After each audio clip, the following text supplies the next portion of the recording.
بسم اللہ الرحمن الرحیم۔ السلام علیکم۔ خانہ کعبہ میں تانبے کے دو بت تھے، ان کے نام اصاف اور نائلہ تھے۔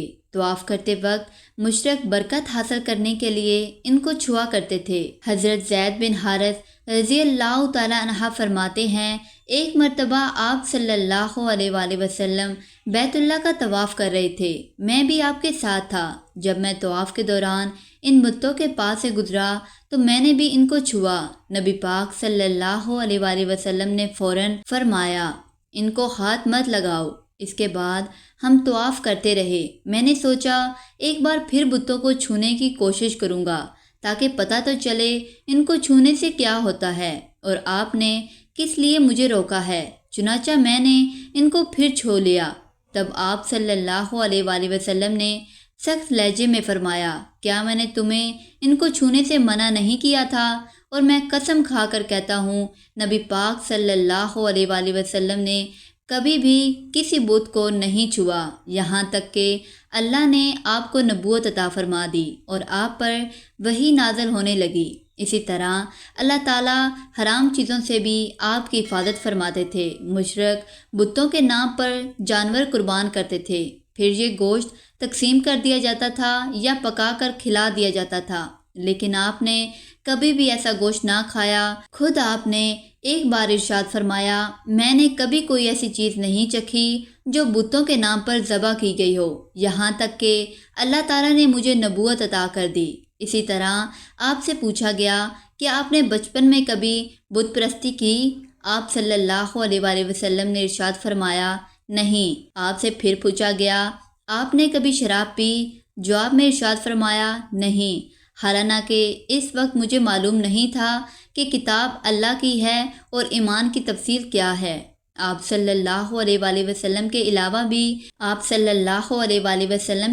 بھی اس زمانے میں کچھ لوگ تھے جو بتوں کے نام ذبح کیا گیا گوشت نہیں کھاتے تھے اور شراب کو ہاتھ نہیں لگاتے تھے۔ بچپن میں آپ نے بکریاں بھی چرائیں۔ آپ مکہ کے لوگوں کی بکریاں چرایا کرتے تھے۔ معاوضے کے طور پر آپ کو ایک سکہ دیا جاتا تھا۔ آپ صلی اللہ علیہ وآلہ وسلم فرماتے ہیں، اللہ تعالیٰ نے جتنے نبی بھیجے ان سب نے بکریاں چرانے کا کام کیا۔ میں مکہ والوں کی بکریاں سکہ کے بدلے چرایا کرتا تھا۔ مکہ والوں کی بکریوں کے ساتھ آپ اپنے گھر والوں اور رشتہ داروں کی بکریاں بھی چرایا کرتے تھے۔ پیغمبروں نے بکریاں کیوں چرائیں، اس کی وضاحت یوں بیان کی گئی ہے، اس کام میں اللہ تعالیٰ کی زبردست حکمت ہے۔ بکری کمزور جانور ہے، لہٰذا جو شخص بکریاں چراتا ہے اس میں قدرتی طور پر نرمی، محبت اور انکساری کا جذبہ پیدا ہو جاتا ہے۔ ہر کام اور پیشے کی کچھ خصوصیات ہوتی ہیں، مثلاً قصاب کے دل میں سختی ہوتی ہے، لوہار جفا کش ہوتا ہے، مالی نازک طبیعت ہوتا ہے۔ اب جو شخص بکریاں چراتا رہا، جب وہ مخلوق کی تربیت کا کام شروع کرے گا تو اس کی طبیعت میں سے گرمی اور سختی نکل چکی ہوتی ہے۔ مخلوق کی تربیت کے لیے وہ بہت نرم مزاج ہو چکا ہوتا ہے اور تبلیغ کے کام میں نرم مزاجی کی بہت ضرورت ہوتی ہے۔ عربوں میں ایک شخص بدر بن معاشر غفاری تھے۔ یہ عکاظ کے میلے میں بیٹھا کرتا تھا، لوگوں کے سامنے اپنی بہادری کے قصے سنایا کرتا تھا، اپنی بڑائیاں بیان کرتا تھا۔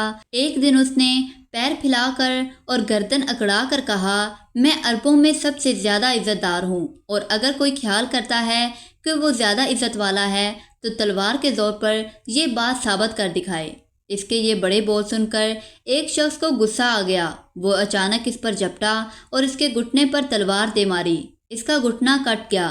یہ بھی کہا جاتا ہے کہ گھٹنا صرف زخمی ہوا تھا۔ اس پر دونوں کے قبیلے آپس میں لڑ پڑے، ان میں جنگ شروع ہو گئی۔ اس لڑائی کو فجار کی پہلی لڑائی کہا جاتا ہے۔ اس وقت آپ صلی اللہ علیہ وآلہ وسلم کی عمر 10 سال تھی۔ فجار کی ایک اور لڑائی بنو عامر کی ایک عورت کی وجہ سے ہوئی۔ اس میں بنو عامر بنو کنانہ سے لڑے کیونکہ کنانہ کے ایک نوجوان نے اس قبیلے کی کسی عورت کو چھیڑا تھا۔ فجار کی تیسری لڑائی بھی بنو عامر اور بنو کنانہ کے درمیان ہوئی۔ یہ لڑائی قرض کی ادائیگی کے سلسلے میں ہوئی۔ فجار کی ان تینوں لڑائیوں میں نبی پاک صلی اللہ علیہ وآلہ وسلم نے کوئی حصہ نہیں لیا، البتہ فجار کی چوتھی لڑائی میں آپ صلی اللہ علیہ وآلہ وسلم نے شرکت فرمائی تھی۔ عربوں کے ہاں 4 مہینے ایسے تھے کہ ان میں کسی کا خون بہانا جائز نہیں تھا۔ یہ مہینے ذوالقعدہ، ذوالحج، محرم اور رجب تھے۔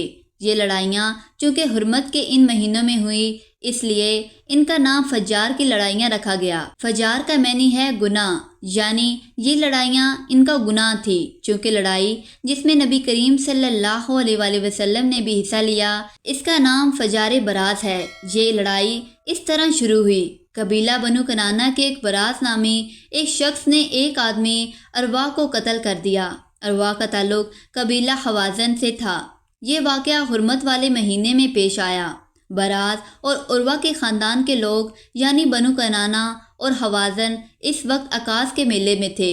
وہیں کسی نے بنو کنانہ کو یہ خبر پہنچا دی کہ براز نے اروا کو قتل کر دیا ہے۔ یہ خبر سن کر بنو کنانہ کے لوگ پریشان ہوئے کہ کہیں میلے ہی میں حوازن کے لوگ ان پر حملہ نہ کر دیں، اس طرح بات بہت بڑھ جائے گی۔ چنانچہ وہ لوگ مکہ کی طرف بھاگ نکلے۔ حوازن کو اس وقت تک خبر نہیں ہوئی تھی۔ انہیں کچھ دن یا کچھ وقت گزرنے پر خبر ہوئی۔ یہ بنو کنانہ پر چڑھ دوڑے، لیکن بنو کنانہ حرم میں پناہ لے چکے تھے۔ عربوں میں حرم کے اندر خون بہانا حرام تھا، اس لیے حوازن رک گئے۔ اس دن لڑائی نہ ہو سکی، لیکن دوسرے دن بنو کنانہ کے لوگ خود ہی مقابلے کے لیے باہر نکل آئے۔ ان کی مدد کرنے کے لیے قبیلہ قریش بھی میدان میں نکل آیا۔ اس طرح فجار کی یہ جنگ شروع ہوئی۔ یہ جنگ 4 یا 6 دن تک جاری رہی۔ اب چونکہ قریش بھی اس جنگ میں شریک تھے، لہذا آپ صلی اللہ علیہ وآلہ وسلم کے چچا آپ کو بھی ساتھ لے گئے، مگر آپ نے جنگ کے سب دنوں میں لڑائی میں حصہ نہیں لیا۔ البتہ جس دن آپ میدان جنگ میں پہنچ جاتے تو بنو کنانہ کو فتح ہونے لگتی، اور جب آپ وہاں نہ پہنچتے تو انہیں شکست ہونے لگتی۔ آپ نے اس جنگ میں صرف اتنا حصہ لیا کہ اپنے چچاؤں کو تیر پکڑاتے رہے، اور بس 6 دن کی جنگ کے بعد بھی کوئی فیصلہ نہ ہو سکا۔ آخر دونوں گروہوں میں صلح ہو گئی، لیکن یہ کافی خون خرابے کے بعد ہوئی تھی۔ اس جنگ کے فوراً بعد حلف الفضول کا واقعہ پیش آیا۔ یہ واقعہ اس طرح ہوا کہ قبیلہ زبید کا ایک شخص اپنا کچھ مال لے کر مکہ آیا۔ اس سے یہ مال عاص بن وائل نے خرید لیا۔ یہ عاص بن وائل مکہ کے بڑے لوگوں میں سے تھا۔ اس کی بہت عزت تھی۔ اس نے مال تو لے لیا، لیکن قیمت نہ ادا کی۔ زبیدی اس سے اپنی رقم کا مطالبہ کرتا رہا، لیکن عاص بن وائل نے رقم ادا نہ کی۔ اب یہ زبیدی شخص اپنی فریاد لے کر مختلف قبیلوں کے پاس گیا۔ ان سب کو بتایا کہ عاص بن وائل نے اس پر ظلم کیا ہے، لہٰذا اس کی رقم دلوائی جائے۔ اب چونکہ عاص مکہ کے بڑے لوگوں میں سے تھا، اس لیے ان سب لوگوں نے عاص کے خلاف اس کی مدد کرنے سے انکار کر دیا، الٹا اسے ڈانٹ ٹپڑ کر واپس بھیج دیا۔ جب زبیدی نے ان لوگوں کی یہ حالت دیکھی تو دوسرے دن صبح سویرے وہ ابو قیس نامی پہاڑی پر چڑھ گیا۔ قریش ابھی اپنے گھروں ہی میں تھے۔ اوپر چڑھ کر اس نے بلند آواز سے چند شعر پڑھے، جن کا خلاصہ یہ ہے: اے سحر کی اولاد، ایک مظلوم کی مدد کرو جو اپنے وطن سے دور ہے اور جس کی تمام پونجی اس وقت مکہ کے اندر ہی ہے۔ اس زبیدی شخص کی یہ فریاد آپ صلی اللہ علیہ وآلہ وسلم کے چچا زبیر بن عبد المطلب نے سن لی۔ ان پر بہت اثر ہوا۔ انہوں نے عبداللہ بن جدان کو ساتھ لیا اور اس آدمی کی مدد کے لیے اٹھ کھڑے ہوئے۔ پھر ان کے ساتھ بنو ہاشم، بنو زہرہ اور بنو اسد کے لوگ بھی شامل ہو گئے۔ یہ سب عبداللہ بن جدان کے گھر جمع ہوئے، جہاں ان سب کو کھانا کھلایا گیا۔